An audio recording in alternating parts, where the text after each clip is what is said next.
tirada Soomaalida magangelyada weydiisatay dalka Jarmalku waxay aad u korodhay tan iyo wixii ka dambeeyay bartamihii sanadkii 2015 markaas oo dalka Jarmalku albaabada u furay qaxoontiga dalalkooda colaaduhu saameeyeen xilligan oo qiyaastii 50,000 oo Soomaali ay ku nool yihiin dalka Jarmalka waxa la dareemayaa dhibaatooyin si joogto ah ay ula kulmaan bulshada Soomaalida ah ee ku nool dalkani kadib markii isku duubnidii iyo iskaashiga ummadnimo meesha ka baxay magaalooyinka waaweyn ee dalkani iyo xataa tuulooyinka fogfog meel kasta oo qof Soomaali ah degan yahay waxa ku haysata dhibaato uu si kalinimo u wajahayo dhibaatadaasi oo la xidhiidha arrimaha nolosha caadiga ah ee maalinlaha ah dilalka daayarta Soomaalidu isu geysanayso isticmaalka maandooriyayaasha iyo marista dariiqyada qaldan ee daayarta weydaarinaysa mustaqbalkoodu waa dhibaatooyinka ugu waaweyn ee dalkani ka taagan magaalooyinka waaweyn ee dalka Jarmalka gaar ahaan kuwa ay aadka ugu badan yihiin Soomaalidu sida magaalada Frankfurt waxa aad ugu soo badanaya daayarta nolosha wanaagsan weydaartay kuwaas oo sharacyada ku iibinaya xashiishka iyo maandooriyayaasha kala duwan waa kan Ismaan Ali Xuseen Hafaana oo muddo 25 sanadood ku noolaa dalka Jarmalka kuna haysta meherado ganacsi oo ka waramaya dhibaatada haysata qaar ka mid ah daayarta Soomaalida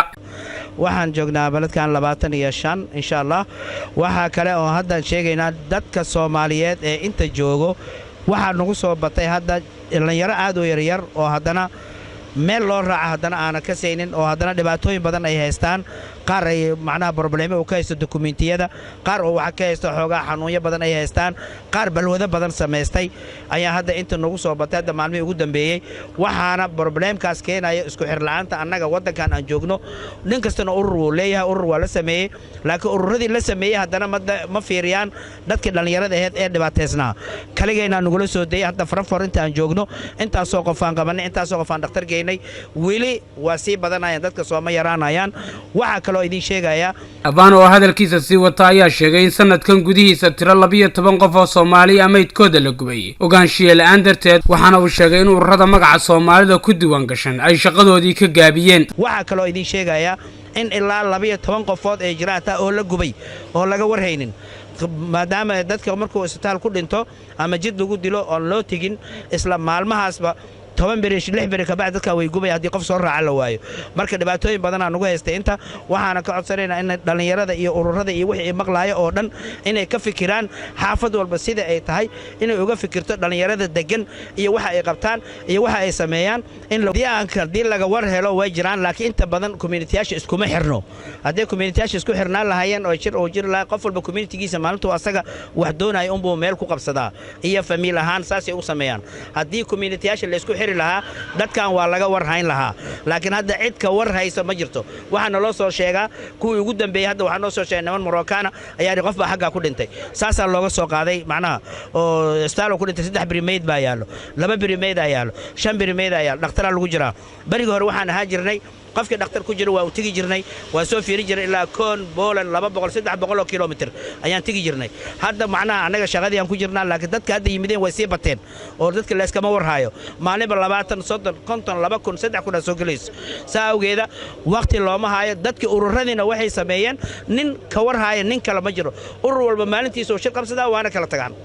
dhibaatada haysata qaybo ka mid ah daayartani ma aha mid aanay ka warhaynin indheergaradka aqoon-yahanka iyo ururada bulshada balse waa mid loo oran karo sida ay ahayd waxba loogama qaban waxaanu arrinkan dhankiisa wax ka weydiinay Cabdiraxmaan Maxamed Maryacase oo shahaadada labaad ee masterta ka diyaariyay jaamacadda Goethe ee magaalada Frankfurt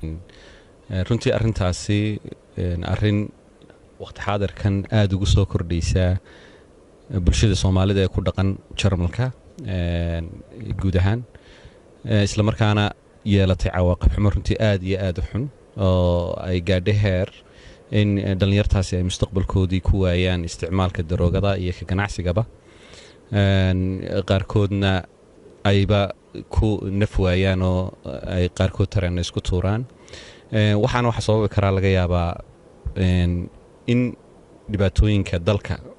ay kala kulmaan ay ka waayaan cid ka caawisa sidii ay noloshooda ama lugahooga ugu istaagi lahaayeen walaac iyo warwar badan oo hadday noqoto xagga dokumentiyada ka qabsada xagga shaqooyinka afka waxbarashada intaasoo dhan iyo weliba culays dalkii iyo dadkii uu ka yimidba ka saaran inuu wax taro marka qofkii waxa ku dhacaya nafsi jab baa ku dhacaya depression baa ku dhacaya depressionkiina dawo uma raadsanayo maadaama inaan aaminsanayn xanuunka stresska la yiraahdaa uu ku dhici karo dadka Soomaalida iyo dadka Islaamka intaba taa marka uu waayo wuxuu miciin bidayaa marka halkii uu caawimo ka raadin lahaa qofkii in uu maanduuriyaha uu isticmaalo oo uu la qabatimo taasi markaa waxay ku sii fogeynaysaa mustaqbalkiisii bay sii fogeynaysaa oo ay mugdi ku ridaysaa waxaa suurtagala inay iska hor yimaadaan waaxda nabadgelyada dalka hadday noqoto booliska iyo dambi baadhista waxyaabahaas oo dhan qofkii haddana waxaa suurtagalaba inuu bilaabo in uu ka ganacsadoba daroogadii iyo wixii wax la mid ah dadkaasi xitaa waxa ku dhacda stresskaasi inuu marka dambe qabadsiiyey inuu qofkii naftiisa uu waayaba sida ka dhacday ayaamahan dhoweyd dalka Jarmalka marka aynu arrinta dhalinyarada ka hadlayno ma ahan in dhammaan ama badi dhalinyarada Jarmalka degani ay ka leexdaan dariiqii wanaagsanaa balse qiyaasrada mustaqbalka wanaagsan garab maray waa kuwa aad u yar oo u baahan in ururada Soomaalidu kala shaqeeyaan dawladda sidii dib loogu sameyn lahaa dhaqan celin waxayna dhankooda wax ka weydiiyay Mukhtaar Bulshaawi Siciid Cabdi Mire iyo Dalmar oo iyaguna ah dhalinyarada xirfadaha iyo waxbarashada heerka kala duwan ka barta dalkan Jarmalka balse ay u arkaan dhibaatada dhalinyaradani halowday iyo waxa ku kalifay inay ka leexdaan dariiqii wanaagsanaa dhalinyarada Jarmalka joogta aad buu farabadan yihiin oo lama oran karo maanta waa 1 iyo 2 inta balwada ka isticmaashay ayay noqotay inta balwada ka isticmaashay anigu waxaan oran karaa waa 9% baan oran karaa anigu wada aragtay maanta adduunyada ku nool nahay mar walba dhankan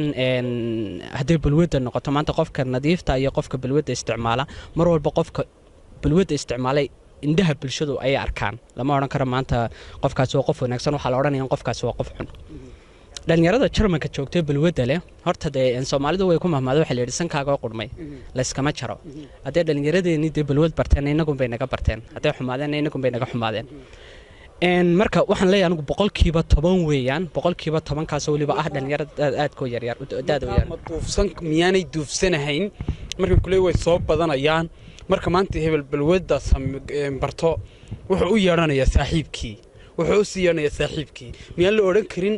maadaama dalka Jarmalka ka nahay dadka minority-ga ah ama dadka ugu tirada yar qowmiyad ahaan ee degan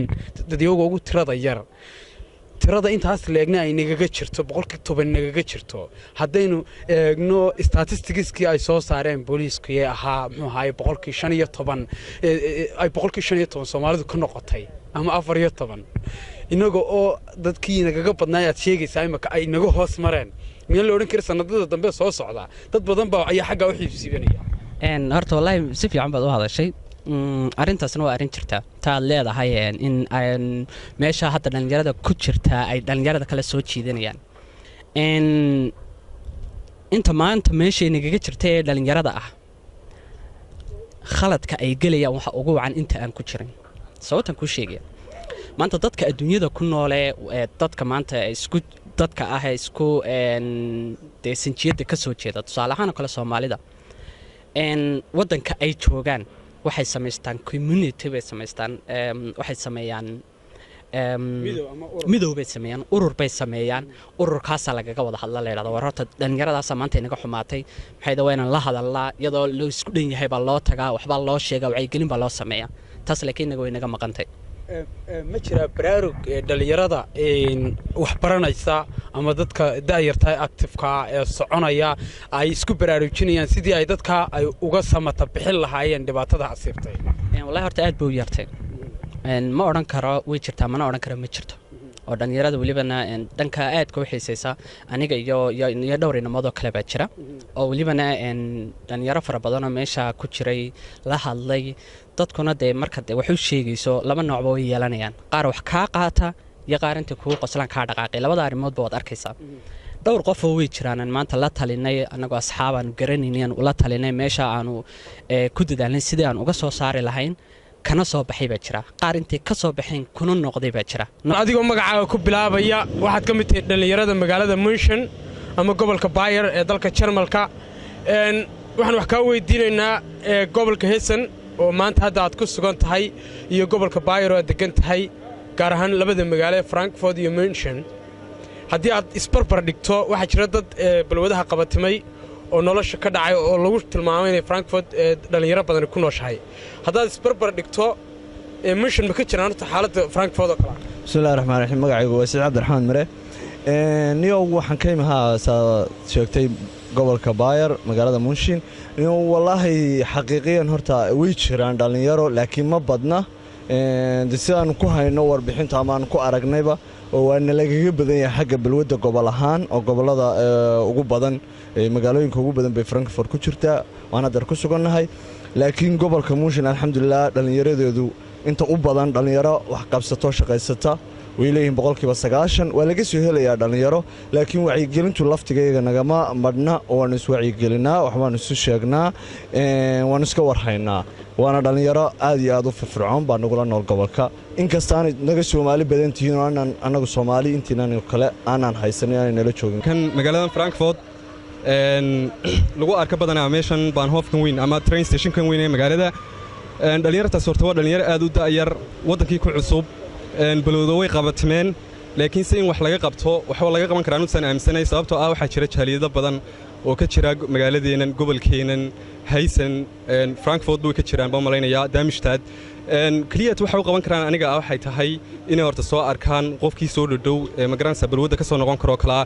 in waxa jira meelo Jarmalka waxa ka jira meelo magaranaysa dhalinyarta loogu sameeyo magaranaysa dhaqan cilis ama balwada kale laga tiri karo oo programya laakiin u baahan in muxuu hayay meeshii laga duwan geliyo dhalinyartii oo muxuu hayay waqti ku qaadanaysa maadaama horta jaaliyadu ay u shaqaynaysa dhalinyartii iyo dadkii Soomaaliyeed waxa weeyaan inay imaadaan arkaan qofka soo noqon kara ama qofka balwada laga leexin karo kala inay qabtaan maanta ma jiro faamiliye qaadanaya qofkii ay xataa ehelkooda qof kamid ay meesha joogo way yartay inay meesha ka qaadaan ay geeyaan gurigooda laakiin sikliyatan waxa aaminsanay u qaban karaan waxa weeyaan in xafiisyada ama meelaha dawladda ah ee sooshiyaalada ee dhalinyarta lagu xanaaneeyo inay geyn karaan 3 bilood 6 bilood ku jiro saddexdiisa waqti uu qaadanaya cuntadiisa iyo programadiisa iyo waxbarashadiisa xagga uu ku qaadan karaa wax laga yaabaa 6 bilood ama 3 bilood ku jiro isagoo balwadii iloobay inuu magaalada ku soo noqdo marka hawliisa qabsada ma garanaysa Allahu musta'an waxa sababi kara niyo horta maadooyin badan baa jira laakiin dhalinta imaanaysa dhalinyaro aad u yar bay u badan yihiin oo daada ilaa iyo 18ka 25ka inta u dhaxaysa waxa galo ilaa 30ka dhalinyarada gaadha sabab horta way dhici kartaa xagga akhlaaqiyan waalidkii inuu ka soo fakada ninkan uu xaggii wadankiiba nin la kari waayay ahaa markuu halkii imaadana waalidii midna toona ixtiraam u lahayn oo saa ku galo kuwa waxa jira nidaam lahaa oo toosnaa oo nolol meesha u soo raadsaday oo doonayay inay wax noqdaan waalidkoodana wax taraan laakiin waxa salfanaya ama duubanaya ragga macnaha noqday saaqidiinta ama ahaa oo wadanka joogay sabaha ugu badan keenana waxa kamid ah oo kale iyagana qofkii oo hami lahaa wadanka markuu yimaado luqadii oo ku adkaata shaqadii oo ku adkaata qofkii oo macnaha basically aqoontiisa ayna dhisnayn markuu xagga ka soo tagayay halka markuu yimidna familkii iyo wixii inuu wax tari lahaana laga baahan yahay familkii inay pressure ku hayaan ba dhibaatadooda qofkii marka waxa keenaysa inuu maaragtay melba ku hagaagi waayo ugu yaraan marka waxa imaanaysa hadana qofkii inuu maaragtay markuu wax qabsan waayaba oo qafkiis macnaha qaarkood ay isdilaanba ama isku tuuraan wabiga ama qaarkood tareenada isku dhigaan qaar baa naqaana oo saas oo kale ay ku dhacday aan naqaano saadi ku aqaan sakariye qaar baa jira markay ay wadanka la adapt gareyn waayeen ama ay waxba ka fahmi waayeen waalidkiina baahan yahay isna uu macnaha ismeel gaarsiin karin aqoontiisana ay dhisnayn inuu ku biro drugska uu doorbido inuu macnaha wax ka sameeyo ama lacag taa ay kula fogaato saa darteedna maaragtay ama dhow dalkii maaragtay dambiilo uu ka noqdo ama la dilo ama la waayaba ama dawladdiiba nin dambi ka macnaha ka wato uu noqdo saa uu ku waayo noloshiisii reerkoodana waxba una tarin ka ugu Sakariye Jeelani Zab TV wararka dalka Jarmalka